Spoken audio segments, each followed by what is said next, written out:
All right, guys, picking up where we left off, we went over the Western Theater again. Um, the Western Theater are the bright spots for the Union. There are some Confederate victories, but generally it is Union victories. They don't get as much press, obviously, as what's happening in the Eastern Theater. They don't get as much recognition because the Eastern Theater is right outside of D.C. in Richmond. It doesn't get as much press from the Europeans, again, trying to keep them out or get them in if you're Jefferson Davis.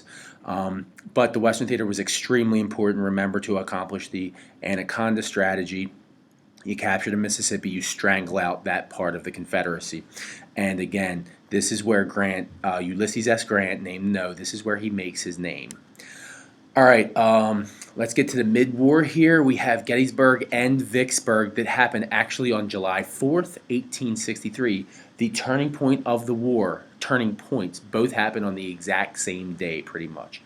Um, they're both extremely huge turning points. You could argue, and historians have argued for quite a while, if one is more important than the others. Half of the historians you will talk to say Gettysburg is more important because of the ramifications on the Army of Northern Virginia. Most will say that strategically, though, Vicksburg was much more important. So it's a toss-up, honestly. But know them both. Just say, I know these are the turning points, and here's why. So Gettysburg, you have Lee versus George Meade. George Meade is again like the fifth in line of terrible commanders. He's actually a really good one, but he gets some crap after Gettysburg, so that's how Grant becomes the leader. But anyway, remember Antietam is the bloodiest day in American history. Gettysburg is the bloodiest battle. It's a 3-day battle that will take about 60,000 casualties. It's a 3-day battle, and things shift back and forth for 3 days. We don't have to go over this. I'm sure many of you visited Gettysburg in middle school. You guys probably went over this ad nauseum in 8th grade, but you don't remember. But I'm not going to do that. We're going to do the quick hits here. As a turning point, Lee decides it's time to invade the North. He thinks the Union is on the ropes after all the battles they've lost. We went over them: Fredericksburg, Chancellorsville. Even Antietam, while it was considered a Union victory, bled the Union. So he thinks they're on the ropes. It's time to invade. If he can invade and push into, say, Philadelphia or New York City, he can cause widespread panic that will turn the tide against Lincoln. Public support will wane, and Lincoln will be forced to give the Confederacy give them their independence. So what you're looking at is Lee versus Jefferson Davis here. Remember, Jefferson Davis wants a defensive war. He's not thrilled with this, but Lee ends up convincing him, and it turns out poorly. So Gettysburg was a complete accident, by the way. The battle was not supposed to happen there. There was some maneuvering that happened, and by complete accident, shots fired, and the battle ends up at Gettysburg. Anyway, day one, it looks like the Confederates are going to smoke them. Day one, the Confederates win, and the Union is looking bleak. People are actually retreating. You should know Gettysburg. Again, Google around, just copy and paste some little maps so you have the geography here so you're not confused.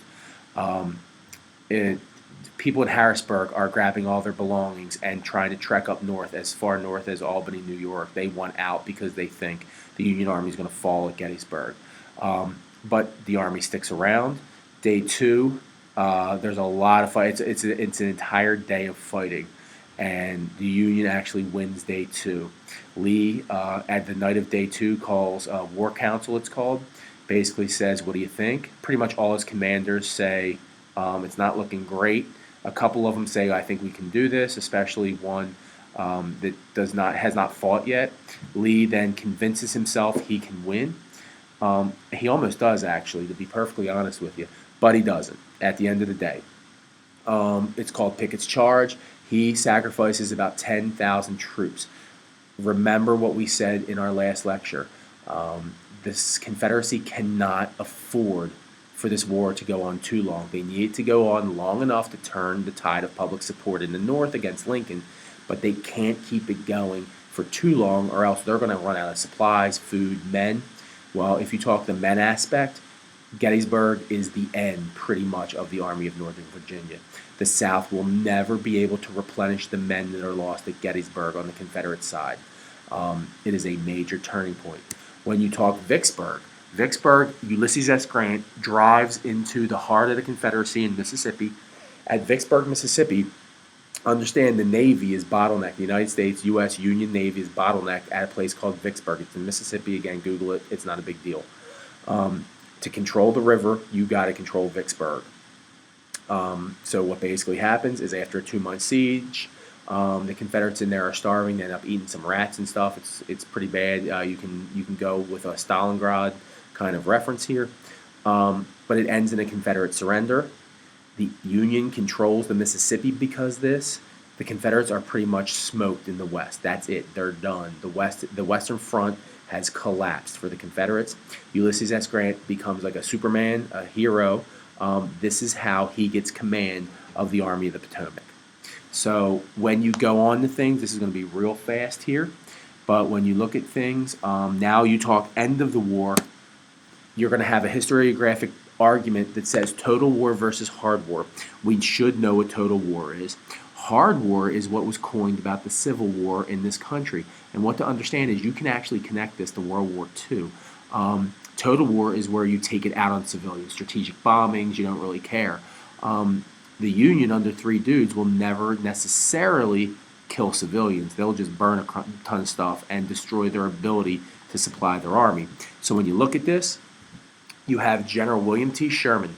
William T. Sherman executes Georgia, basically. He goes down, he burns and destroys everything in his path. He is instructed by Ulysses S. Grant to destroy the South's ability to supply its soldiers.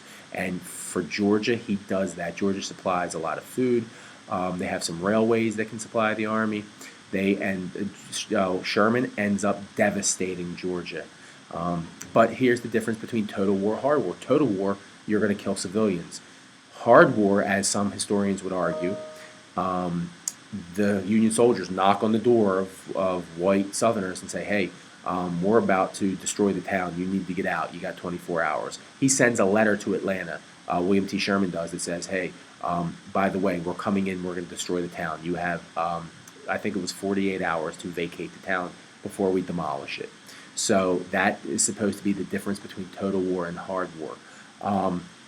General Philip Sheridan devastates Virginia and North Carolina in the Shenandoah Valley. That's the breadbasket. There's a lot of wheat grown there. Sheridan's almost worse, honestly, than Sherman in the Shenandoah. He is very, very vicious. And again, it's to destroy the South's ability to support this war, which, if you think about it, during World War II is exactly what strategic bombing is supposed to accomplish. It is supposed to destroy the ability to provide resources and morale and support to your troops.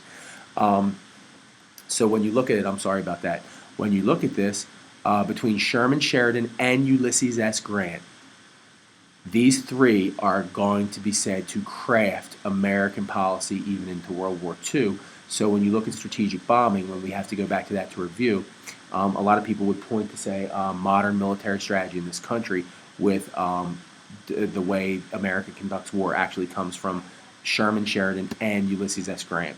So when you look at the very end of the war, the West is collapsed. Sherman and Sheridan are demolishing what was called the Western Theater. Ulysses S. Grant becomes the commanding general of the Army of the Potomac. And pretty much after Gettysburg, what it becomes is a battle of maneuvering. He admits that he has more soldiers than Lee ever will because of the population in the North. Remember the strengths and weaknesses. And basically, there's a quote that I couldn't find. I'm sorry. But it basically says, I will always have more soldiers than him. I don't care how many Union soldiers die because we're going to kill more of them and they're not going to be able to replenish them. So he will literally just throw troops at Robert E. Lee. There'll be less battles. There will be more trench warfare, so the battles will last longer because they'll entrench themselves. But the casualty totals will be very high because Grant will not like the fact that this war is dragging out. So he will constantly send the Union men into the Confederate lines, and thousands will die. But as he said, thousands Confederate will die. A good example is the Battle of Cold Harbor. There's about 20,000 casualties at the Battle of Cold Harbor. But remember, that was a long time. It wasn't the bloodiest day. It wasn't the bloodiest battle. But that's just a great example of Grant doesn't care. He's just going to continue to throw troops at the Confederacy, and they can replenish them. They're going to continue to get reinforcements from the North, immigrants, things like that, and Lee will not be able to replenish. There's that quote. It's kind of like that. Basically, and this is all to drive towards Richmond, and basically he succeeds. Tons of trench battles. Battles of Battle of Petersburg is pretty much the end. Remember, we talked about railroad depots in the South. They're set up in more of a circular pattern, all to go to one spot to supply towns. Petersburg is the railroad depot that supplies Richmond. You take out Petersburg, you take out Richmond. Lee makes a valiant effort at Petersburg, but again, he just doesn't have the troops, the supplies, anything. So when Petersburg gets taken out, Richmond falls. And once Richmond falls, everything's over. There are still about 100,000 troops under a guy named Johnston in North Carolina. Nobody cares. Once the Army of Northern Virginia is gone, the Confederate will to fight is gone. That is going to be the end. The South is going to concede. They're going to give up. Lincoln will take over, and thus will begin trying to reconstruct the country peaceably, which really doesn't work. We'll get to Reconstruction. That will be our next lesson next week. Many people say if Lincoln were to stay in office, it possibly could have worked out way better. But as we should know, a guy named John Wilkes Booth visits the theater on the same night that Lincoln does, and that turns out really poorly for Lincoln. And most historians would tell you actually it turns out very poorly for the country. So again, I know this was quick. I know it was fast. It's the best we can do with all the snow days. Please, if you have questions before the multiple choice, come and see me. Study the most important stuff. There we go.